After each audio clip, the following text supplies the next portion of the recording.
Hello YouTube, this is Ham Radio Reviews, doing a small review today on a small radio. This is the TYT TH-UV3R. I consider this a pocket radio. This is a very nice little radio. It has many features. The bad thing about this is that I think it is no longer in production. I think you can find it in some places online. I'll do a search and I'll post links in the description below where you can find it. But I think TYT no longer makes this radio. I'm not sure why. It is a very nice little radio. It outputs 2 watts of power, and it comes in a very nice box like this with all the standard features and everything. Of course, if you see here, it's rated at 5 watts, but I don't think that's the case. Anyway, I'll do a power test on this, and maybe on a separate video though, the power test, and we'll check what's going on. I think it's 2 watts or less. It comes with this antenna. This is a pretty standard antenna for many TYT radios. This is the same antenna, the UV8000E or D comes with. It's included in the package anyway. This is a different antenna. I have a diamond antenna here now. Okay, here's a comparison for the size. There you go. It is dual band. It supports both VHF and UHF amateur radio bands. Of course, it's got an expanded range, but we only care about the amateur radio bands. If you can see here, 3 buttons on the left side, PTT, this is the monitor, and this is the alarm or the tone function for some repeaters. On the front side, you have a full numeric keypad, although it's laid out in 2 rows like this, but it's still very usable. There are also some shortcuts here, we'll get to that in a moment. And you have 4 specific function buttons here. Okay, and you have a single knob here at the top, which you use to go through menu items, change frequencies, things like that, and use it to turn it on. There's also a microphone and headphone jack here. Okay, I think it's a 2.5 millimeter. Yes. The antenna is the connector on the radio is an SMA female, and you need an SMA male antenna on this. I use because I want to. This is the radio I always have with me, whether it be in a pocket or a waist bag or anything. I might carry this antenna with me, but I have. It doesn't fit if it's screwed on, but I got this little stubby one, this little short antenna, which is dual band. Of course, it does not perform that well, but it is better than many other in its same size, many other antennas. Okay, so I have it here, and the form factor is quite small. Let's have a look here. Let's go here to make it look better. 25. This is 15.5 centimeters. Let's make it like this so you can see exactly what's going on. There you go, like this. 15.5 centimeters total height, which is really nice. This is also flexible. Okay. Now and on this side, on the right side, there's an external DC in jack. Of course, this is also the programming port. This is a mini USB.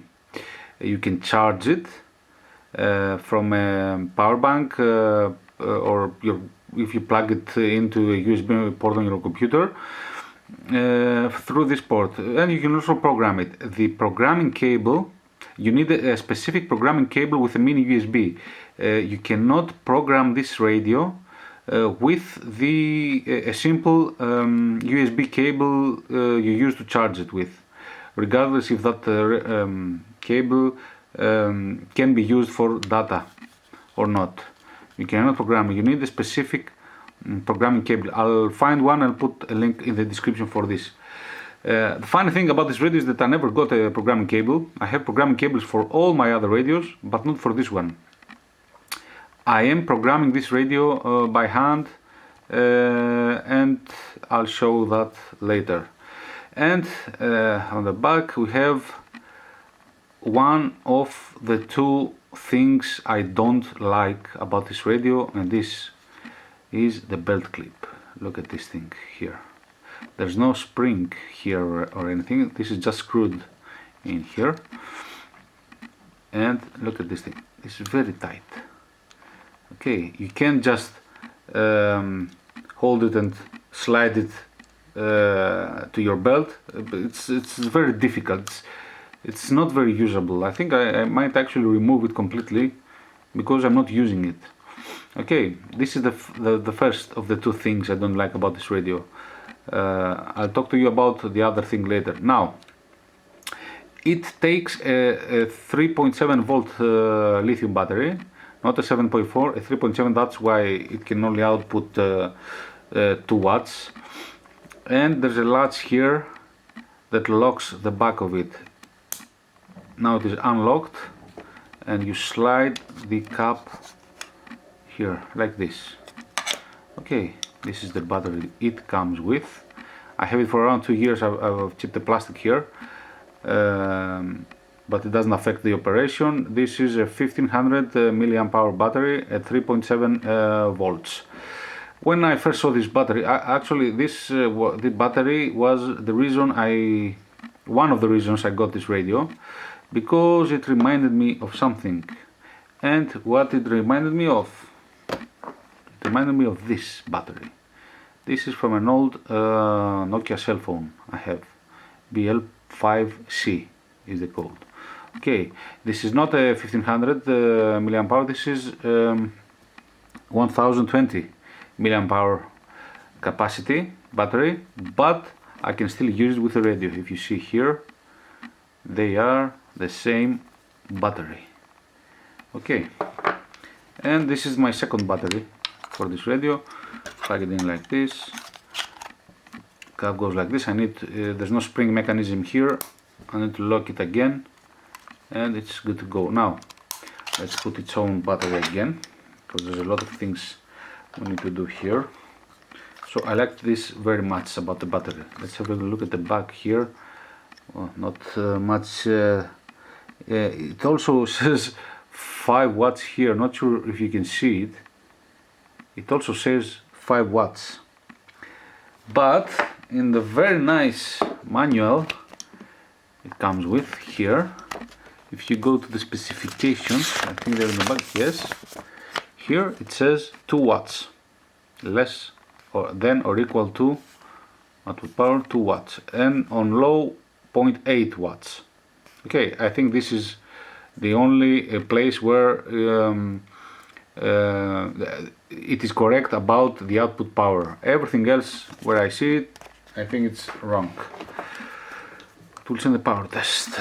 Now let's put the battery here, slide this here like that. Okay, now let's turn this on. To turn on the radio, you just press and hold this. Here you see the voltage of the battery, and this is VFO mode, where you can set the frequency. Now at this mode you can just do this, rotate the knob, and it will scroll through the frequency according to the step you have set. There's a light also, if you can see. The keypad is lit Not sure if you can see that very well. Here, let's try that. Not sure if you can. Here we go. The keypad is lit if the screen turns on. Now, did you see that? The keypad is lit. Very nice for such a little radio. Okay, you can enter the frequency directly through the keypad here, and you can go to channel mode. On channel mode, it has 128 slots for memories, 128 memories, and it is easy to go to channel mode as hitting the not the UV, the VFO key here, like this. Here. Now they're talking here. Look at this audio. This is on dual band. They're talking on both repeaters here now. If you see here, there's a star indicating which one is active. Okay, this is a dual watch radio. There's a little star here indicating which one is active. And if you see when I switch, they're talking on both repeaters now. Here. That's why you see the star whenever I was switching between them. I have Okay, let's go somewhere else. Okay. If you heard, it's quite loud speaker here. Also, the microphone is quite good for the size of the radio. It's better than some of my Baofengs. The modulation is loud and clear. I have no issues. I don't have to drill holes to make my modulation sound better and everything. Now, okay, this is channel mode. Now let's get to the hard part. The hard part is the menu system of this radio. It's not actually, it needs some getting used to. After you get used to it, you can see the logic behind it, and you can use it more easy. You can use it easier, but it takes a little bit of learning curve for this. That is because, let's go back to VFO mode here. Okay, you switch between the upper and lower VFOs with the UV button here. Okay, enter key does nothing. Okay, now let's get into the menus and see what I meant by the learning curve. There are secondary prints here which basically are shortcuts, but some of them are not even in the menu. Some of them are the only way to access a specific feature. For example, now let's get to the menu first and you'll see what I mean. To get into the menu, you hit the F key. Okay, you see F here, it means it's active, and the enter key, End key here. Okay, now I'm in the menu. I rotate the knob and I'm going through all the available menu options. Let's go through them, through all of them. Okay, here we go. It is 27 menu options. By the way, you can also scan DCS and CTCSS codes with this little radio. Okay, I think TYT puts this feature on all their radios. Okay, anyway, on most of them of their radios anyway. Let's go back here. Okay, this is the first menu option. To if you want to change a setting, when you are when you are at your selected option, you hit the enter key again, rotate the knob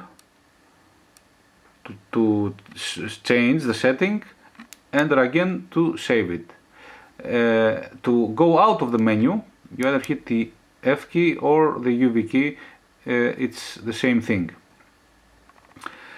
Now there are 27 menu options as we saw here, but there is no menu option to set the CTCSS tone, for example. You can only do that through the shortcuts. also, I think, yes, there is no menu option to set the power. You can only do that through, yes, there is no option. You can only do that through a shortcut. And if you see here, the shortcuts are on the numbered keys, but it doesn't mean that when you hit the shortcut, when you activate the shortcut, it will go to menu option 2 if you hit this shortcut, which is power. Okay, it's irrelevant. It is either 2 or power. Now, to switch the power, for example, we hit the F button, no enter key to enter the menu, and the shortcut. Now we are at the shortcut option. Again, enter and changes like this, and enter to save it. I think, let's see, enter low, enter, yeah, it's now on low and goes back to the screen. That's why it needs some getting used to. Let's put that back, function 2, enter to change that, and enter, and it is saved. This is how it works. If you think of it, all the things you will need basically are as shortcuts, and things you don't need are not as shortcuts. Some things are both in the menu and in shortcuts. For example, let's go into the menu here, timeout timer, let's go here, I think, where was it? No, I think it was a step, but no, the step is as a shortcut only. Yes, no, whatever is on a shortcut, you cannot find it in the menu. Okay, now it is on dual watch right now. A nice thing about this is that it is easy to program, and you can also enter a name for your saved memory through the keypad here. I will show you how to program the radio. I won't show you how to enter a name. I will just show you the menu setting. It's quite easy. It's easier than standard Baofeng radios. Okay, to program the radio, let's enter a frequency here. This is the listening frequency, which is the output frequency of a repeater. Let's say we can program a repeater, 145,650. Okay, this is the listening frequency. Now, I want to enter the offset, which is minus 600 kilohertz. We go to the menu here and try to find here the offset. Enter 0.600. This is what preset. Okay, from a previous save I made. Enter, accept it, and go back here. Okay. Nothing happens because I haven't set whether it is negative or positive. To set whether it's a negative or positive offset, you do that through a shortcut, function, and the 4 key, SD. Okay, enter here, and it was off, plus or minus. We care about minus. You see that, and enter. There we go. Now it is activated. If I hit it, here it transmits minus 600. And we need to set the CTCSS tone. To set the CTCSS tone, we hit function and 0. There you go. Receiving DCS tone. Yes. And we hit this again. No.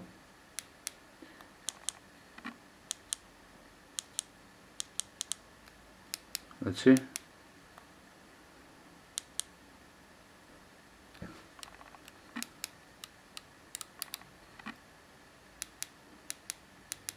Here, yeah. Okay. Now we need to set the CTCSS tone, the transmit CTCSS tone. To do that, we hit the function button and the 0 button. We see this screen here. This is the receiving side of the CTCS tone. We need the transmit side. We hit function again and we go to the transmit side. Okay. Now to change the setting, we hit enter. Yeah, like this. And then the VFO button to change, to go from off to CTCSS. And now we can set the CTCSS. If we want a DCS tone for some reason, I don't know what reason would that be, we hit the VFO button again to go to the DCS and then the inverse DCS, and then back to off. Okay, now let's put that. By the way, this is a random settings. This is not an actual, I'm not programming for an actual repeater. Frequencies and everything, these are correct, but the tone is random. Okay, now let's have it set it to 79.7 and hit enter. I think it's not saved. Yeah, let's go back again, function, and enter here, VFO to change it, 79.7, enter. There we go. When I key the radio, you see now it's transmitting with a CTCSS tone. Okay, I've set up everything for my repeater. Now I want to store it in a memory channel. This is very easy. I hit the function button and the UV button here. If you see, numbers are blinking here. There's no indication of how to see if something is already stored there. You need to already know that. Let's go. I think I have up to 16. Let's put it on channel 23 and hit enter. Okay, now it is stored. If I go to the channel mode here with the VFO button, there you go. Yeah, channel 16 was the last one. Channel 23 is the one I have stored here, and yeah, nothing comes back, and it's saved. Now let's say I want to remove what I did. This is this radio is full of secrets, but you can find how everything works. If you want to delete a memory or multiple memories, you need to turn off the radio. Okay, turn off the radio. Now you turn it on by holding the UV button here. Okay, press and hold the UV button and turn it on. Keep pressing. There you go. You see del delete 23. This is menu, like it's a menu option 25. Not sure, this never changes. Okay, and you select which memory you want to delete. I have things on 121. I want to delete 023. Hit enter. You need to confirm it. Yes, yes. Then it goes to the next available. You can also delete this. When you're done, you simply turn off the radio and turn it back on normal. There you go. We're back on normal mode, and VFO here. Okay, I will remove all the settings I made here, like that. Now let's check the second thing I don't like. Okay, let's hit the monitor button. Press and hold the monitor button. If you see here, it's opening the squelch so you can hear weaker signals. But I want to lower the volume. How can I lower the volume? There's no shortcut here or anything. To lower the volume, and this is why I don't like it, you need to press and hold the monitor key like this. Hear that? And now, there you go, RX volume. There's no off. Okay, and it's in steps. It goes all the way up to 9. When you release it, it accepts that setting. The thing I don't like it is it's very difficult. You need to make noise in order to lower the volume on one hand, and on the other hand it's only 9 steps of volume. There's no fine tuning to leave it exactly to the point where it's good to your ears.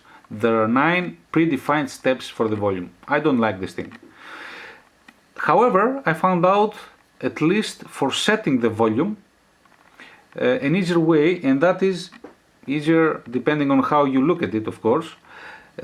You can lock the keypad by pressing and holding the function button. There's a lock here. You can lock the keypad like this, press and hold, and the lock comes on. Okay, nothing works right now. Of course, you hit it, the backlight turns on, but the turning knob works, and it's set to volume. You can set the volume now directly. I'm not sure if it is useful or not. I can see sometimes where I will certainly need this. I don't care if I have to lock the radio to easily adjust the volume, so that I won't have to make noise to actually adjust the volume. Okay, and then you can unlock the radio like this. Now it's back to switching frequencies and everything. Okay, these are the 2 things I don't like about this radio: the belt clip, which is practically useless, and the way to adjust the volume with this. Other than that, I really like this radio. And I'm sad because TYT no longer, I'm not sure about this, but I think, yeah, I can't find it on their site, on their website. TYT no longer produces this radio. You can find it, there are some links on eBay, maybe you can find some new models, they're stock, but I think it's worth it. Okay, let's put it side by side with the Baofeng UV3R here. They're similar in size. Okay, I'll do a video on this also, because this is also a nice little radio. Okay, there you go. Thickness, they have the same antenna. Bigger knob here. A nice thing about the Baofeng is that it gives a standard 2-pin Kenwood plug here. And the Baofeng has a better belt clip. But the Baofeng lacks the full keypad of this one. Okay, there we go. You can see them both like that. Okay, that's it for this radio. I will do more videos on this. It has a very nice receiver. I'll do a power test on this little radio, and more things are coming up. Thank you very much for watching. 73, don't forget to like, share this video, and subscribe to my channel if you think it's useful. Thank you very much. 73.